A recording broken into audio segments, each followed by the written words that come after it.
우리 잠깐 기도하고 말씀 보겠습니다. 살아계신 하나님 감사합니다.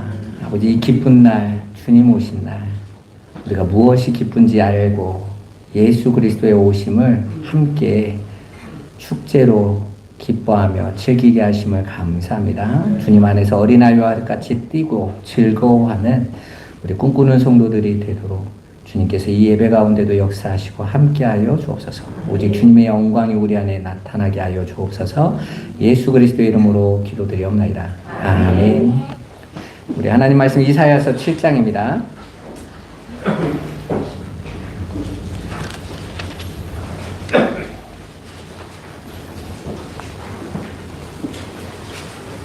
이사야서 7장 우리 10절에서부터 14절 말씀 보도록 하겠습니다. 네, 같이 한번 읽어보시죠.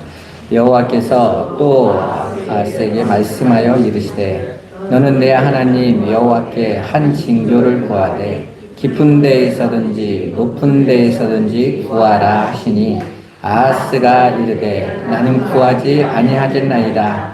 나는 여호와를 시험하지 아니하겠나이다 한지라.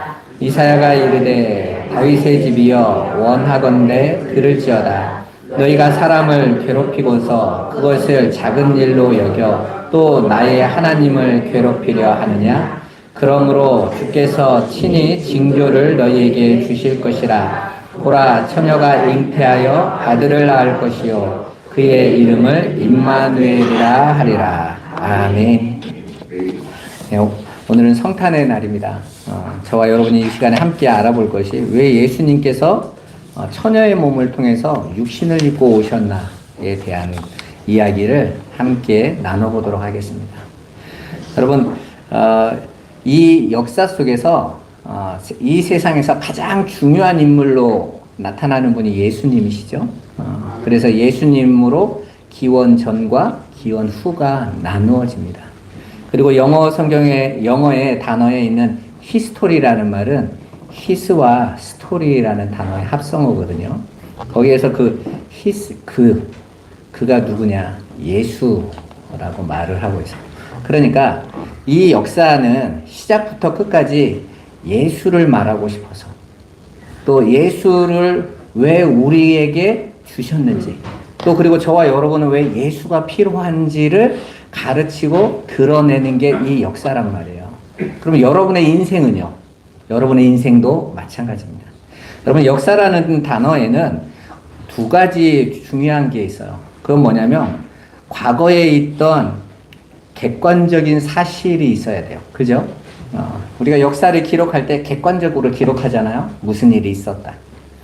저와 여러분의 삶에 객관적인 일들이 있잖아요. 그러면 거기에 또 하나 측면은 뭐냐면 기록된 사실이 있거든요. 주관적 사실이 있습니다. 그걸 어떻게 보고 있느냐. 그래서 성경을 보면 성경에 역사적 내용이 쭉 나오죠. 하나님이 태초에 천지를 창조하시고 노아의 홍수가 있었고 바벨탑 사건이 있었고 그리고 애굽에서 이스라엘 백성이 나왔고 이건 쭉 역사로 기록하고 있습니다. 이스라엘의 역사가 쭉 기록되어 있어요. 그런데 그 역사 속에서 하나님께서 기록된 역사가 있단 말이에요. 그걸 하나님께서 왜 주셨는지 그걸 왜 통해서 하나님께서 무엇을 말씀하시고자 하시는지의 내용들이 쭉 또 등장을 해요. 그래서 창세기, 출애굽기, 민수기 이것들이 역사라면 그 앞에 레위기, 신명기는 하나님이 그 안에서 이스라엘 백성들에게 말씀하시는 내용이거든요. 그러니까 저와 여러분들은 인생을 사시면서 그 인생 속에서 하나님이 우리에게 하시려고 하시는 말씀, 하나님의 뜻이 무엇인지를 알아가는 게 우리 인생이란 말이에요. 그걸 알지 못하면 방황하게 되어 있습니다. 그래서 잠언에 이렇게 말씀이 나오죠. 묵시가 없으면 하나님의 뜻을 깨닫지 못하면 인생은요 망한다 그래요. 그러니까 백성이 방자히 행한다고 써 있거든요. 그 방자이라는 건 제멋대로 산다라는 거예요. 근데 그 제멋대로 사는 인생이 그럼 행복하냐? 아니요, 여러분. 여러분이 이 인생을 보시란 말이에요. 역사를 보시란 말이에요. 내가 옳다고 여기는 여러분의 삶을 가봤는데 여러분 어떻습니까? 여러분 자신이 통제가 되세요? 여러분 이 역사가 지금 통제가 됩니까? 지금 저기 북유럽에서 러시아와 우크라이나 전쟁이 벌써 3년 넘게 전쟁이 치르고 있죠. 저 동남아시아에서는 지금 태국과 캄보디아가 전쟁이 터졌죠. 아프리카에서는 날마다 내전이죠. 지금은 또 미국이 베네수엘라하고 또 전쟁을 하고 있다고 하고 있죠. 여러분, 온 세상이 다 전쟁통이에요. 인간이 우리가 이번 주일 말씀에서 봤더니 자기들이 선악과를 따먹고 내 인생을, 이 역사를 우리가 끌어가겠다고 만들어 놓은 그 역사가 하나님 보시기에 계속 무슨 일만 만들어내니까 악한 것만 끄집어낸다고요. 왜 하나님께서 인간의 역사에 개입하셔서 이렇게 홍수로 심판하시고 바벨탑으로 흩으시고 왜 이렇게 간섭하실까가 아니라 그리로 가면 망하는 거예요. 멸망하는 거란 말이에요. 그래서 그 역사를 통해서 하나님 우리에게 보라고 하시는 거예요. 너희가 원하는 대로 가보니까 어떻지? 이 세상이 어떻게 가고 있는 것 같아? 지옥 같은 삶으로 만들어가는 거예요. 스스로 만들어내는 거예요. 그래서 하나님께서는 1500년 동안 40명의 저자를 통해서, 그리고 그 나라도 이스라엘 안에서만 쓰여진 게 아니거든요. 성경이 아람어로도 쓰였죠. 그건 어디에서 썼다라는 거겠어요? 바벨론 지역에 썼다는 거죠. 그래서 이스라엘이 바벨론으로 끌려가가지고 거기에서 에스더나 이런 이야기는 다 바벨론 이야기잖아요. 그렇죠? 그래서 아람어로도 쓰여 있고, 그리고 또 신약 성경은 또 헬라어로 쭉 쓰여져 있어요. 벌써 이 성경이라는 곳 안에서 언어가 3가지나 나와 있습니다. 물론 그 기반이 되어지는 건 다 히브리 사상이 담겨져 있기 때문에 히브리어로 해석을 다 해야 되지만, 어쨌든 하나님께서 말씀을 하시고 66권의 이 성경의 내용들이 이 역사를 쭉 보여주고 있어요.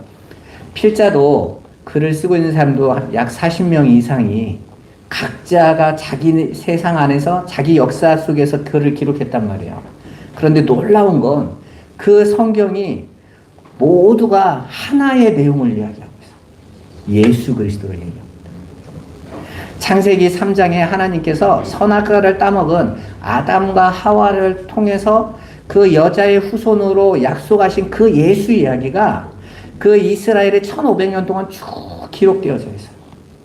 그분이 어떻게 오실지, 그분이 왜 오셔야만 되는지, 그리고 그분이 어떠한 삶을 살게 될 건지, 그리고 그분이 어떻게 죽으실 건지, 그리고 그분이 다시 살아나실 것까지 성경이 다 예언하고 기록해내고 있단 말입니다.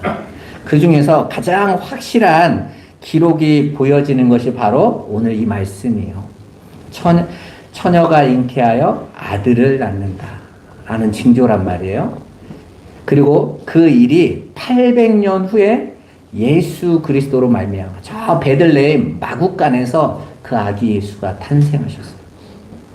그분이 오셔서 우리에게 놀라운 일을 하기 위해서 오셨거든요. 근데 이 징조가 오늘 이 이사야 7장에 보여진 이유가 있단 말이에요. 그 내용을 저와 여러분들이 함께 알면서, 그분이 내 인생을 이렇게 바꾸시겠구나. 불가능한 내 삶을 바꾸시는 분 오셨구나. 그분이 나를 붙잡고 있는 모든 어둠의 환경, 이 실패의 환경, 이 죄악의 환경, 저주의 환경을 예수님께서 승리하실 분이시구나 를 믿으시면 돼요. 그 징조는 이루어졌으니까. 그렇다면 오늘 말씀으로 한번 들어가서 한번 보자고요. 하나님이신 예수님께서 왜 처녀의 몸, 또 마태복음으로 오면 동정녀 마리아로부터 이 땅에 육신을 입고 오시잖아요. 1차적으로는 그 이유가 허물과 죄로 인해 사망에 묶여있는 우리 성도들에게 새 생명을 가진 새 창조물로 만드시기 위함이세요. 여러분 봐보세요. 우리가 성경에서는 하나님을 떠난 상태를 다시 창조 이전의 상태라고 말하고 있다고 그랬죠. 혼돈과 공허, 흑암으로 돌아가요. 그러면 그걸 새롭게 창조해야 되잖아요. 근데 새롭게 창조할 때에는 어떤 새롭게 창조가 되어야하면 다시 죄를 짓는 존재로 창조하면 안 되잖아요. 다시는 죄를 짓지 않는 존재로 하나님이 창조하셔야 될 거 아닙니까? 그러기 위해서 하나님께서 당신의 아들 예수를 보내셔서 그 예수를 통해서 우리에게 어떤 방법으로 생명을 주실 건지, 어떻게 새 생명을 얻게 하실 것인지를 우리에게 가르쳐주고 보여주려고 오셨단 말이에요. 그래서 이제 하늘의 생명으로 땅의 피조물로 지어졌을 때 말고 새 창조로 하늘의 생명으로 창조되는 자들은 이렇게 다시 창조될 거야를 보여주신 것이 바로 예수님이 이 땅에 오신 방법이에요. 제일 먼저 예수님이 이 땅에 오실 때 처녀의 몸인 마리아에게서 예수님이 탄생하시잖아요. 그런데 어떻게 탄생하십니까? 원래 일반적인 자녀가 탄생하기 위해서는 남자의 씨를 여자가 받아서 그게 여자의 태에서 자라나서 나오는 거죠. 그게 일반적 방법이란 말이에요. 그런데 그 방법으로는 계속해서 뭐가 해결이 안 돼요? 죄가 해결이 안 돼요. 왜? 죄를 가진 자에게서 죄에 오염된 씨가 가서 나오니까 안 된단 말이에요. 그래서 하나님께서 어떻게 하시겠다고 하십니까? 바로 성령으로 임팩트 하시고 하나님께서 당신의 능력으로 덮으셔서. 그런데 원래 이 방법이 하나님이 처음 아담을 지으신 방법이에요.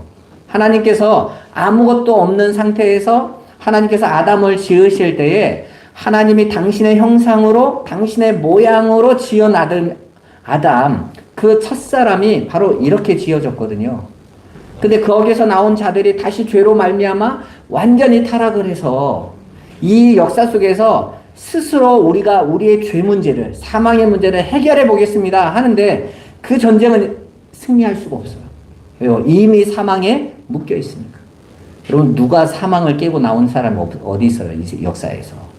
절대로 사망은 우리가 이길 수가 없는 거예요. 불가능한 거죠. 죄도 마찬가지입니다.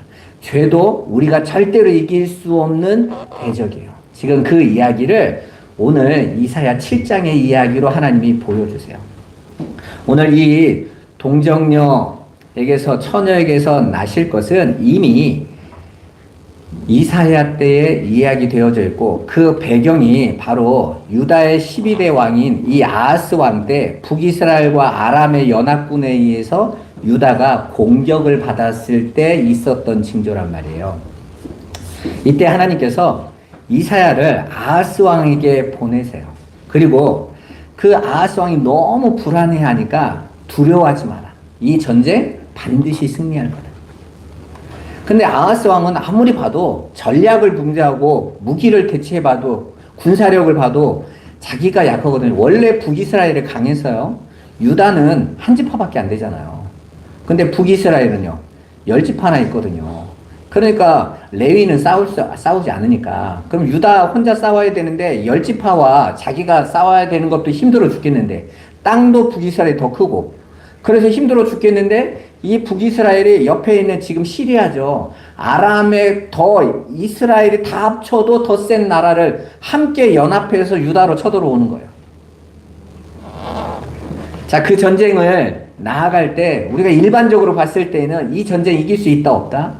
없는 거잖아요. 그럼 여러분이 당장 제일 먼저 생각하는 게 뭐겠어요? 자, 그렇게 말하면 여러분 이해를 잘 못하는데 내가 대출을 받았는데 대출 이자가 계속하는데 이게 부도 처리가 나서 나 이 카드비 갚을 능력이 안 됐어. 그때 여러분이 제일 먼저 생각하는 게 뭐예요? 돈 많은 사람한테 돈을 꿔야지. 이 생각이 제일 먼저 나올 거 아니에요. 그죠? 근데 하나님이 갑자기 목사님을 통해서 기도해. 하나님이 하신대. 믿어질까요? 안 믿어질까요? 그건 여러분 자유인데 여러분 이 전쟁은 더 큰 전쟁이잖아요. 지금 국가에 흥망성쇠가 달려있는 생존의 문제가 달려있어요. 지금 아하스는 왕이지 않습니까? 우리가 볼 때 이런 못된 왕이 그 문제가 아니에요. 지금 세상적으로 볼 때는 아하스 왕이 못나고 바보 같은 왕이 아니란 말이에요. 그럼 제일 먼저 우리가 기대하는 대통령이나 왕의 모습은 뭘 해야 되죠? 외교적 노력을 해야 될 거 아니에요. 그래서 아하스가 제일 먼저 한 게 뭡니까? 애굽의 원조를 구하고 아수르에게 그 당시에 가장 강한 나라인 아수르에게 원조를 구한 거예요. 우리가 지금 이렇게 죽게 생겼으니 우리를 도와서 저놈들 다 치시고 당신이 우리를 다스리세요 하고 보낸 거예요. 그때 하나님이 오신 것입니다. 너는 무슨 전쟁을 그렇게 해? 너는 내 백성이야. 이 나라는 내 땅이야.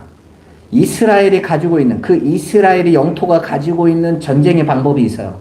절대로 다른 나라를 침범하면 안 돼요. 그래서 그 울타리 밖으로 못 나가게 하셨어요.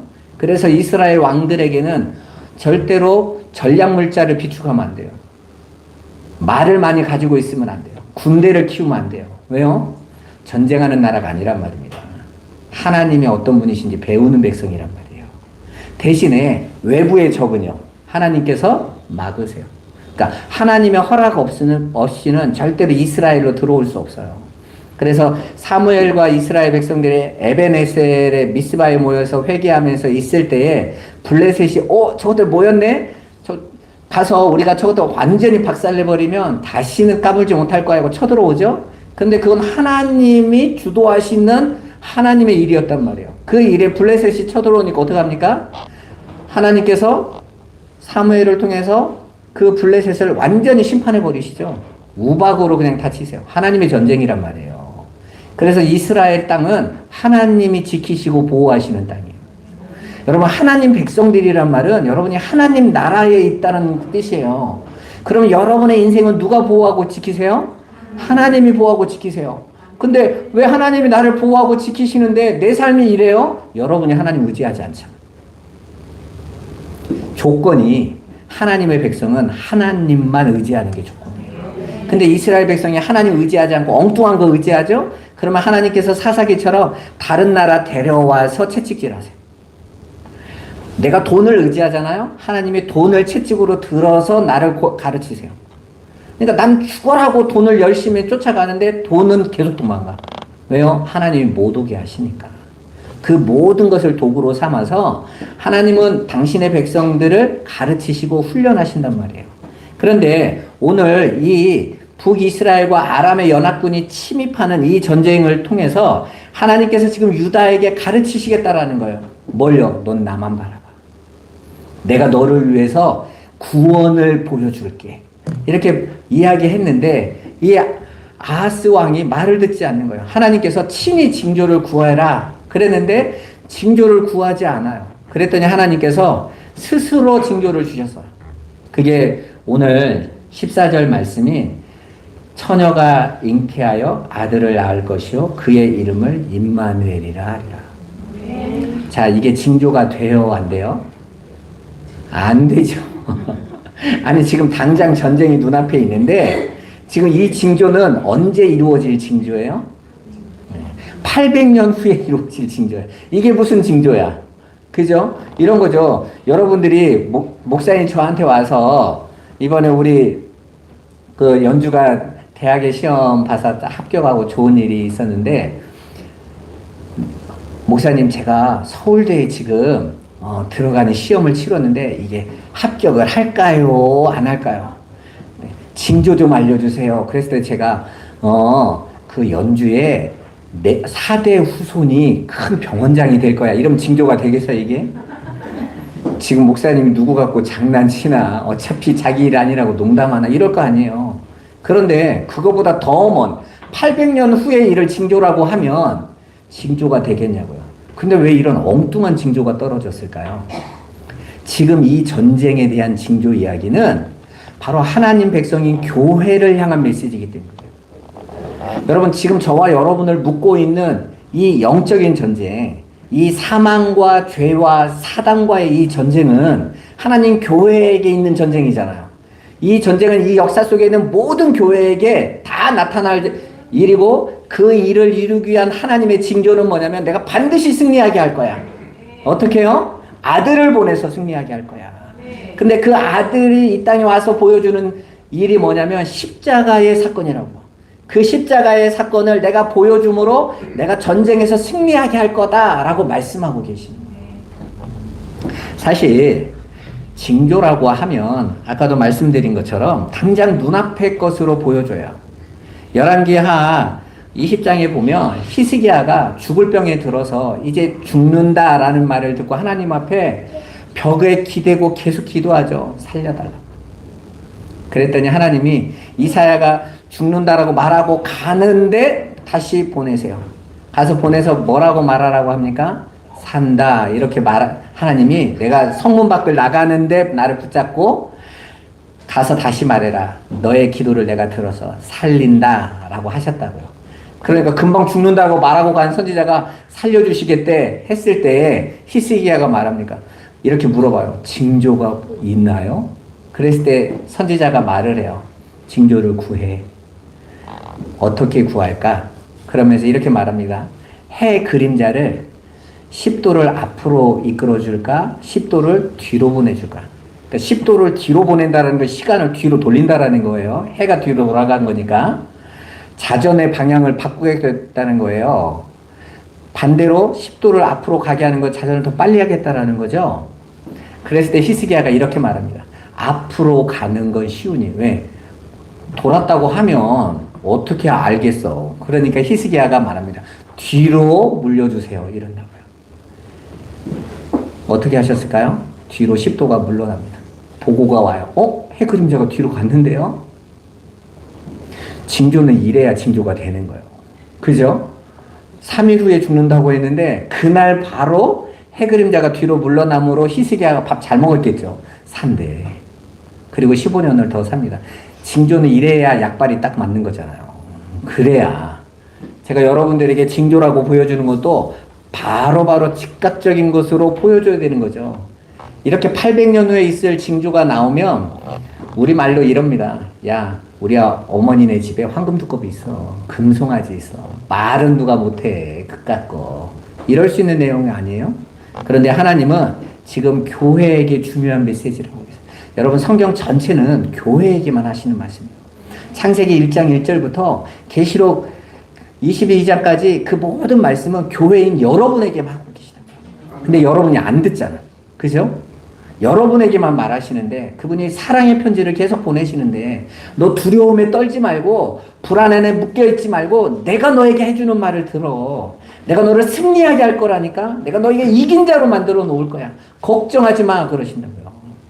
그 말씀을 듣는 자는 나를 묶고 있던 이 사망의 어두움을 뚫고 나오는 거예요.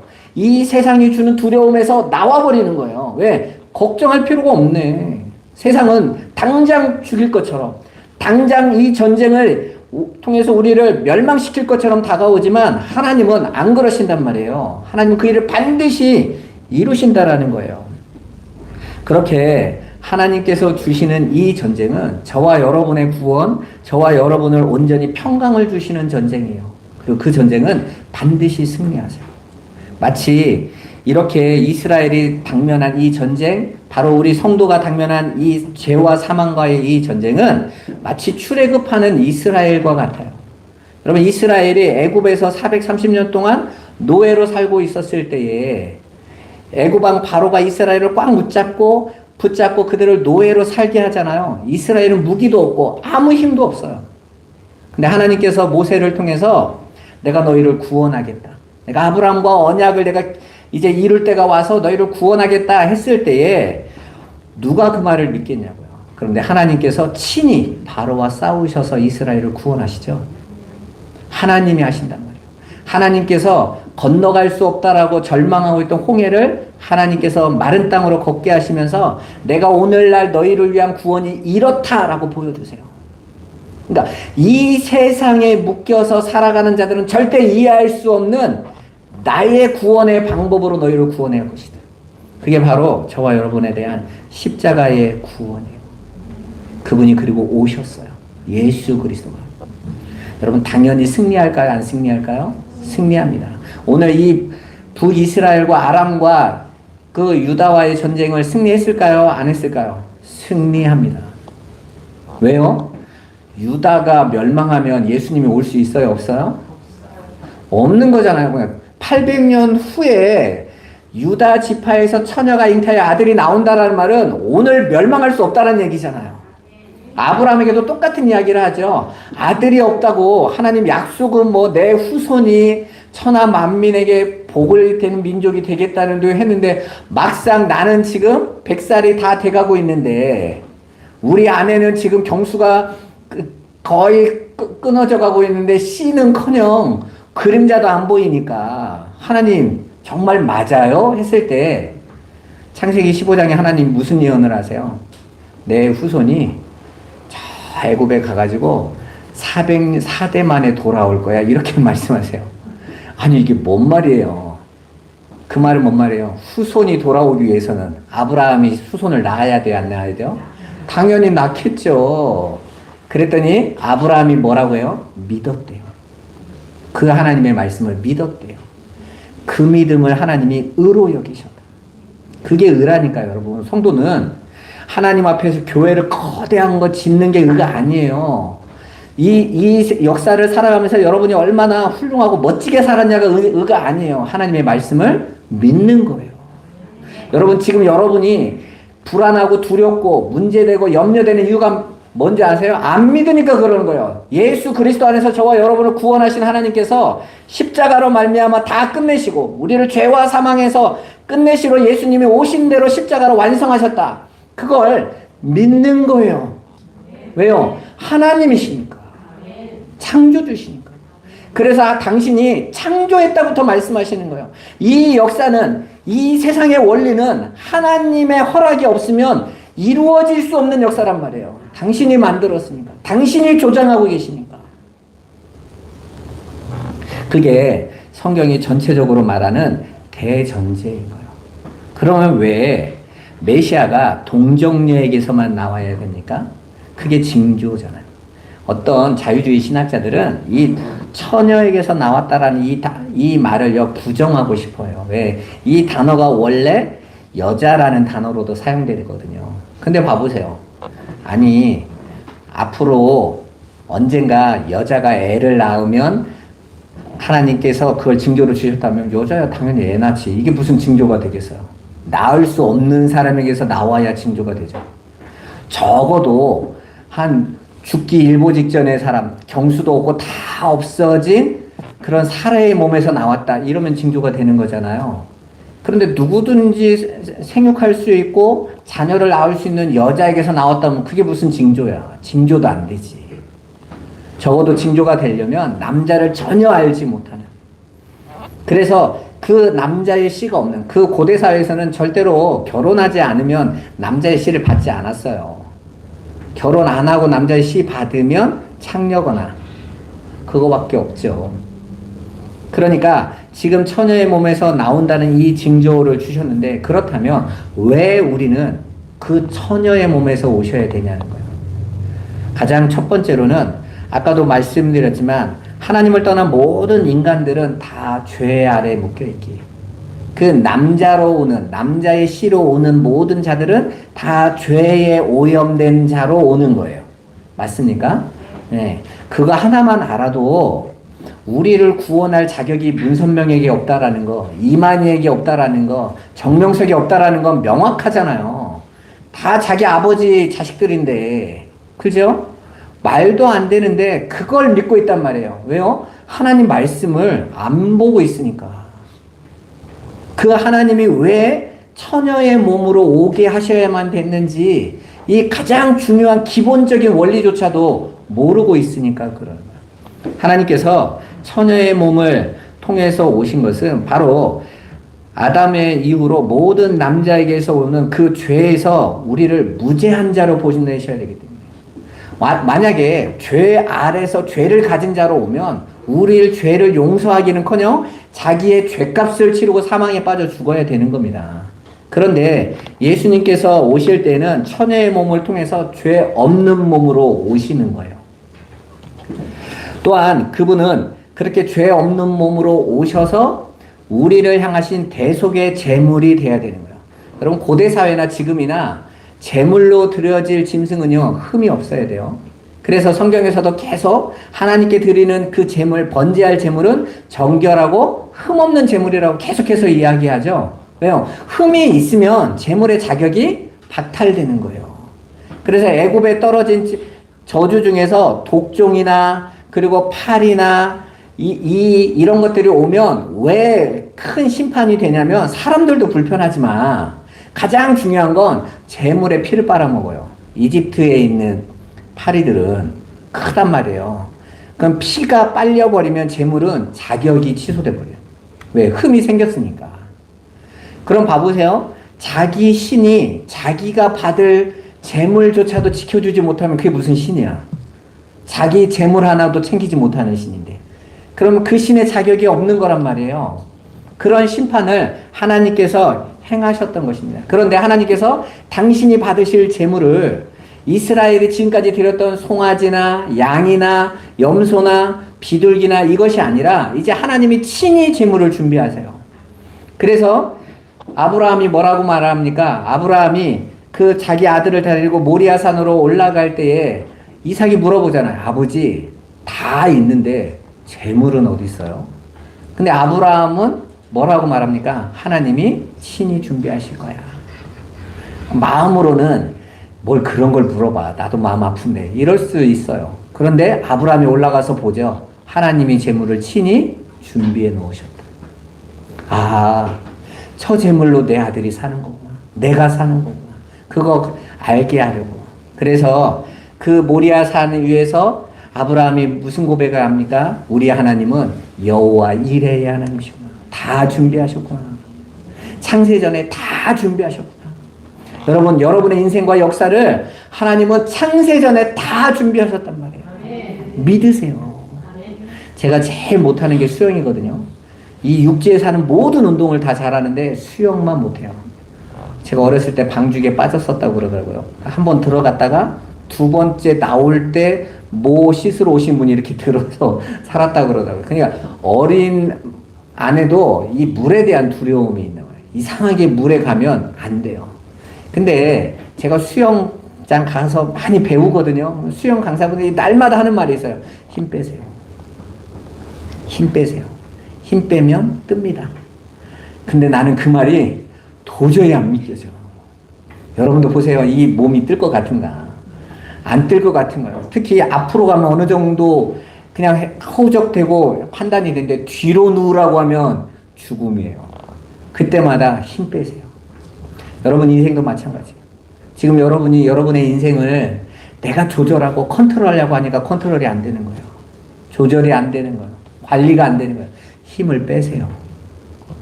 예수 앞에 내려놓으세요. 그분은 여호와의 이레의 하나님이시다.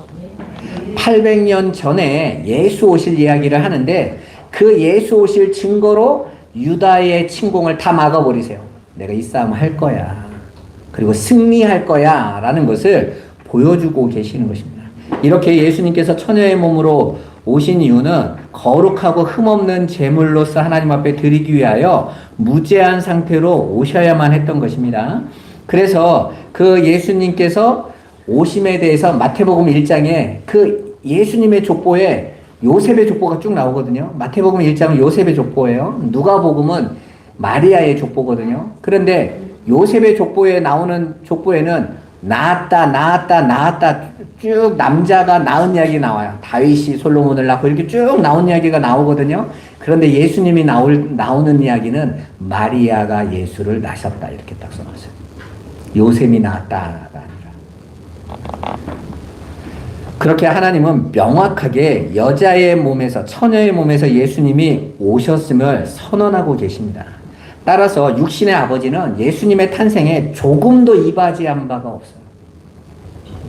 그래서 복음서 저자들이 예수님의 잉태를 동정녀 마리아의 태 속에 성령으로 잉태가 되었다라고 말씀해주고 계시는 것입니다. 그리고 그렇게 성령으로 잉태되신 예수가 가지는 의미는 바로 그분이 하나님의 아들이시며 무죄한 분이시라는 것을 응변해주고 있어요. 한마디로 완전한 하나님이시다.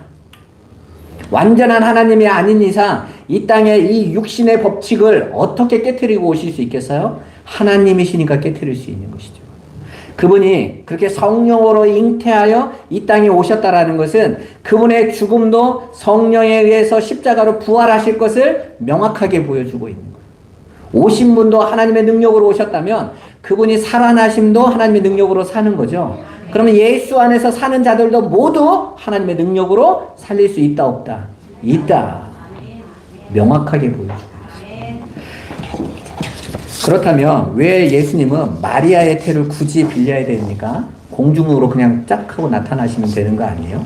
어느 날 갑자기 하늘에서 탕 하고 30세의 예수님이 오셔도 사람들이 보면 와 저분은 믿어야 돼. 이렇게 될 것 같지 않으세요? 그런데 절대로 안 돼요. 왜냐하면 예수님께서 우리의 죄를 인간의 죄를 구원하시기 위해서는 완전한 인간이 되셔야 대표가 되실 수 있어요. 아니 갑자기 막 하늘적 존재로 오면 어떻게 인간의 대표가 돼요? 개미를 구원하려면 개미의 모습으로 똑같이 나와야 될 거 아닙니까? 그래서 예수님께서 그 사람을 대표하고 대신하시기 위하여 사람의 모습으로 반드시 오셔야만 되는 것입니다. 그래서 인간을 대표해서 그분의 사역이 하나님 앞에 대속의 사역으로 인정받을 수 있는 거예요. 왜? 인간을 구원하기 위하여 인간이 내세운 대표가 된 거니까. 그래서 로마서 8장 3절 4절에 율법이 육신으로 말미암아 연약하여 할 수 없는 그것을 하나님은 하시나니 곧 죄로 말미암아 자기 아들을 죄에 있는 육신의 모양으로 보내어 육신의 죄를 정하사 육신을 따르지 않고 그 영을 따라 행하는 우리에게 율법의 요구가 이루어지게 하려 하심이로라 말씀하셨어요. 하나님께서 우리의 죄를 속하시고 예수님을 죄에 있는 육신의 모양으로 이 땅에 보내셔서 그분의 무죄한 육신으로 죄에 있다라는 선언을 받고 우리의 죄를 대신 다 짊어지시고 율법의 요구를 다 받으신 것입니다. 아니 고작 한 사람인데 제가 말씀드렸죠. 유한한 인간의 죄를 해결하기 위해서는 그가 가지고 있는 것을 탕감하려면 유한한 인간은 똑같이 유한한 존재이기 때문에 하나밖에 해결할 수 없어요. 그런데 무한한 존재가 유한한 존재의 죄를 용서하는 건 다른 문제예요. 유한한 존재가 무한한 존재에게 범죄하면 그 죄는 용서가 안 돼요. 그렇지만 무한한 존재가 유한한 존재를 대신하여 그 죄값을 치러버리면 그 죄는 무한한 능력으로 용서를 구한 거니까 해결이 된단 말이에요. 그래서 하나님이신 예수님이 사람의 몸을 입고 이 땅에 오신 것입니다. 그게 하나님의 영광이라는 거예요. 여기에서 죄 있는 육신의 모양이라는 이 단어는 폼이라는 뜻이에요. 형태라는 것입니다. 죄 있는 육신을 입으셨지만 그 형태만을 취하신 죄 있는 육신, 인간의 육신으로 오셨지만 그 실제로는 여자의 몸으로 왔기 때문에 죄가 없는 모습으로 오셨다라는 거. 한마디로 죄가 제외된 상태에서 연약한 육체와 동일한 육체를 지니신 완전한 사람으로 오셨다라는 거예요. 그렇게 그분은 하나님이시면서 완전한 사람이세요. 이게 어떻게 조화를 이루어요? 그게 신비예요. 그게 기독교가 주장하는 것이고. 그래서 신비는요, 믿음으로 받는 거예요. 그래서 하나님이 우리에게 뭘 선물로 주셨다고 그럽니까? 믿음을 선물로 주신 거예요. 세상은요, 과학은 증명이 안 돼요. 그건 하나님의 영역을 과학이 어떻게 증명합니까? 논리의 영역도 안 돼요. 그래서 우리가 교회가 예수 그리스도께서 우리의 죄를 사하신 하나님이시며 사람으로 오신 완전하신 분이시다, 메시아다라고 할 때 그건 믿음으로 받는 거예요. 그리고 그걸 믿음으로 받을 때에 우리가 그 믿음의 역사로 말미암아 하나님께 맡길 수 있는 거예요. 제가 여러분에게 계속 그러잖아요. 하나님께 여러분을 맡기세요 할 때 그 믿음의 역사가 없으면 안 맡겨지죠. 예수 그리스도께서 오신 그 하나님이시며 사람으로 우리의 죄를 다 해결하시고 그분이 우리에게 영원한 생명으로 새 것으로 만드셨다라고 했을 때에 그걸 믿음으로 믿어지는 자들이 나의 삶도 믿음으로 맡길 수 있는 거예요. 그걸 신앙생활이라고 하는 것입니다. 오늘 저와 여러분들이 예수 그리스도의 오심을 그렇게 알고 깨닫게 되어졌을 때에 저와 여러분의 삶이 믿음으로 승리할 수 있게 되는 거예요. 여러분 과학으로는요, 예수님이 외계인이 되셔야 돼요. 그래서 요즘 21세기가 와가지고 라일리안 무브먼트라고 원래는 외계인이었어 이러면서 영화도 막 나오고 그러잖아요. 그게 뭐냐면 사람의 머리로 판단으로 과학적으로 해석을 해보니까 결국은 내놓은 게 이거밖에 없는 거예요. 그건 믿음이 아닙니다. 그러니까 저와 여러분들이 예수 오심을 믿음으로 정말 받아들이고 믿어지고 그분이 내 죄를 다 사하셨음이 믿어지는 자들은 내 삶을 하나님께 맡길 수 있고 드디어 해방받을 수 있는 거예요. 여러분 혹시 잠을 못 자거나 내가 문제가 너무 많아서 걱정이 되거나 두려움이 너무 많고 자녀가 너무 걱정이 되고 염려가 되는 분 있으세요? 예수를 믿으세요. 아브라함이 내 사랑하는 이삭 독자를 바쳐라 할 때에 그 아들을 바칠 때에 믿음으로 바치죠. 히브리서에 뭐라고 말합니까? 죽어도 다시 살할 줄을 믿었더라.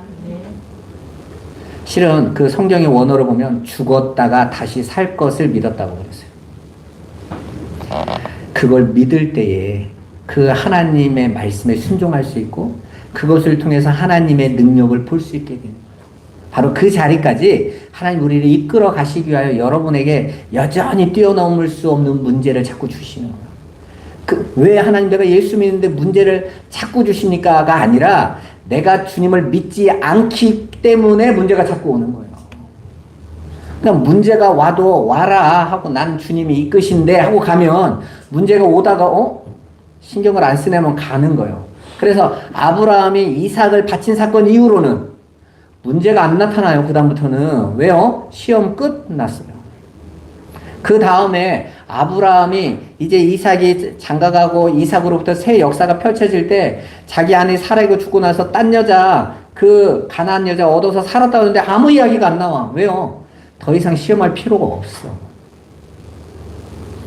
저와 여러분이 믿는 훈련을 하고 있는 거예요. 하나님을 전적으로 믿고 그분이 나에게 주신 이것도 이유가 있지. 나에게 주신 이 시간도 이유가 있지. 나에게 주신 이 삶도 이유가 있지. 하고 받아들이고 기도하고 충성되게 사시면 돼요.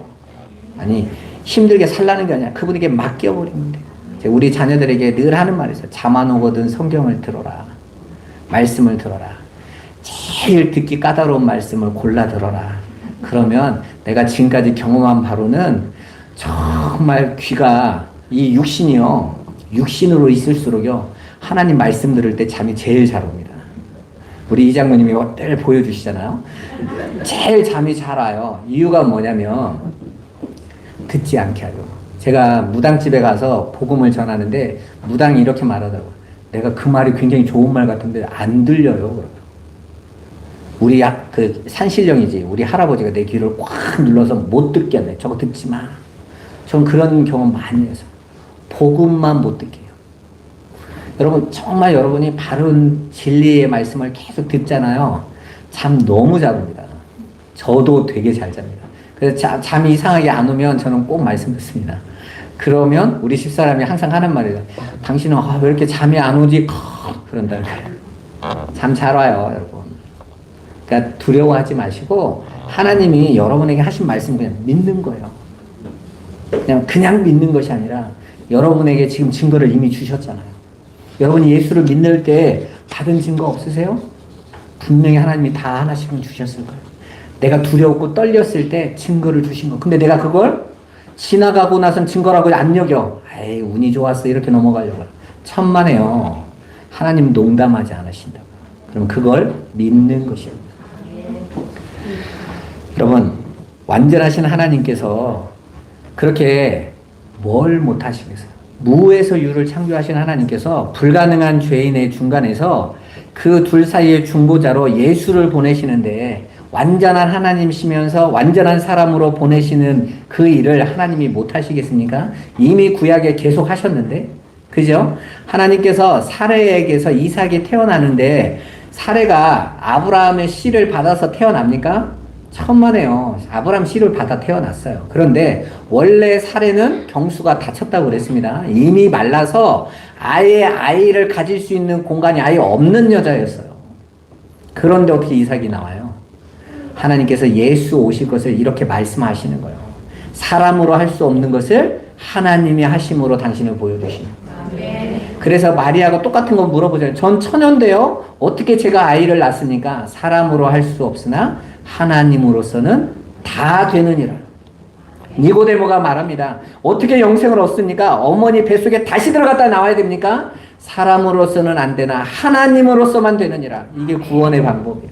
믿음의 방법도 이겁니다. 여러분 분명히 여러분이 계산과 생각으로는 안 될 거예요. 당연히 안 됩니다. 그런데 하나님으로서는 되는 거예요. 그래서 성도들이 가장 뛰어난 신앙을 갖고 있는 자예요. 하나님이 하심을 믿으니까. 그래서 우리는 전쟁과 핍박으로 교회를 죽여갈 때에도 믿고 죽는 거예요. 왜? 하나님이 하시는 것 보여주시니까요. 내가 죽을 장소가 아니면 하나님께서는 감옥에 갇혀서 다음날 사형 선고를 받았던 베드로도 깨어나서 데리고 나오세요. 그죠? 죽을 장소가 아니면, 죽을 때가 아니면. 베드로는 그걸 믿었단 말이에요.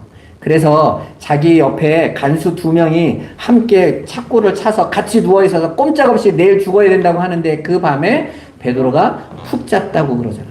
오직 했으면 천사가 와서 발로 차서 흔들어 깨우게 그만 좀 자라. 천사도 이해가 못해서 이겼는데 왜 이렇게 두려움이 없어? 하나님께서 내 삶을 띠띠워서 이끌어 가신다라는 걸 알고 있으니까. 오늘 내일 죽을 날이면 내일 죽으면 되는 거예요. 죽을 날이 아니면 하나님께서 살리실 거예요. 그건 우리가 염려할 부분이 아니에요. 근데 우리는 그걸 염려해. 그걸 걱정해. 그걸 두려워한단 말이에요. 여러분, 그렇게 처녀의 몸으로 오실 그 메시아, 예수의 징조를 주신 하나님께서 우리의 삶 속에서도 그 예수를 보내시고 너희는 믿기만 해라. 하나님의 능력을 보게 될 것이다. 라고 말씀하셨습니다. 오늘 이사야서 7장에 바로 유다의 전쟁의 승리의 징조가 바로 교회인 저와 여러분의 승리의 징조임을 믿으시기를 주님의 이름으로 축원합니다. 이미 우리는 그 십자가의 증거를 붙잡았고 이미 우리의 싸움은 끝났고 이 전쟁은 승리하게 돼 있어요.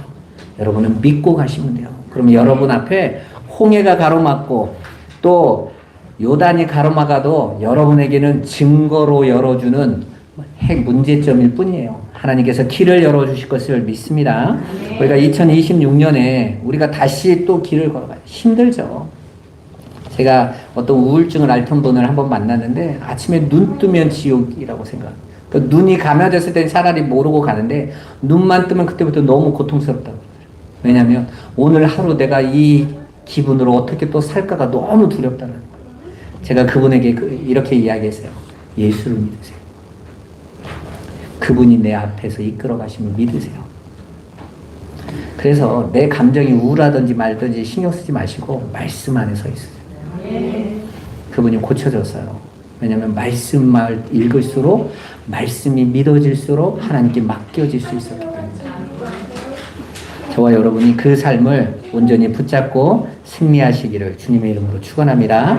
바로 그 일을 위해서 예수님이 이 땅에 오셨어요. 얼마나 기쁩니까?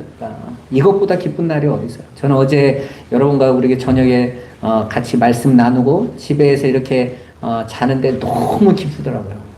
주님이 오셨구나. 내가 하도 기억을 못하니까 하도 정신이 없으니까 1년에 한 번씩이라도 나를 만드셔서 쉬는 날까지 만드셔서 기념하라고 기억하라고 이렇게 주셨는데 내가 엉뚱하지 않고 내가 주님 바라볼 수 있어서 너무 감사하다. 제가 석탄일 때는요 그냥 지나가요. 왜? 그건 내 날이 아니야. 나와 아무 관계가 없는 날이야. 그런데 예수님이 오신 날은 우리의 날이잖아요. 우리를 구원하시고 우리와 함께 하신 주님이. 그러니까 교회가 당연히 가장 기뻐해야 되죠. 세상 사람들이처럼 막 술집이 막 꽉 차가지고 막 정신없이 그게 아니라 교회가 가장 즐겁고 기쁘고 행복한 날이어야 돼요. 오늘도 저와 여러분들이 그 그리스도의 기쁨을 함께 누리시기를 주님의 이름으로 축원합니다. 우리 옆 사람과 함께 인사 나누시죠. 예수님이 당신을 구원하시려고 이 땅에 오셨습니다. 당신을 구원하시려고. 메리 크리스마스. 네, 기도하겠습니다. 살아계신 아버지 감사합니다. 아버지, 우리가 절대 이길 수 없을 것 같은 이 절망의 싸움을 하나님께서 승리하게 하시겠다고 아하스 왕에게 처녀가 잉태하여 아들을 낳을 것이요 그 이름이 임마누엘이라 이름하신 그 예수 보내실 것을 800년 전에 말씀하시고 역사 속에 성취하셨습니다. 아버지, 우리의 이길 수 없는 이 세상의 전쟁, 죄와 사망의 전쟁, 우리가 지금 경험하고 있는 두려움과 불안과 이 땅에서 살아가고 있는 이 염려할 수밖에 없는 이 전쟁을 주님이 이미 말씀하셨습니다. 처녀가 잉태하여 아들을 낳으리니 그 이름을 임마누엘이라. 나와 영원히 함께 하셔서 나를 지키시고 승리해 주시겠다는 그 예수 그리스도를 우리가 이 시간에 믿음으로 다시 바라보게 하여 주옵소서. 우리 안에 주님이 함께 계시는 이 놀라운 신비적인 사건을 이제 우리 성도들이 온전히 믿는 믿음 가지고 주님께 맡겨가며 주님 바라보게 하여 주옵소서. 예수 그리스도의 이름으로 기도드리옵나이다. 아멘.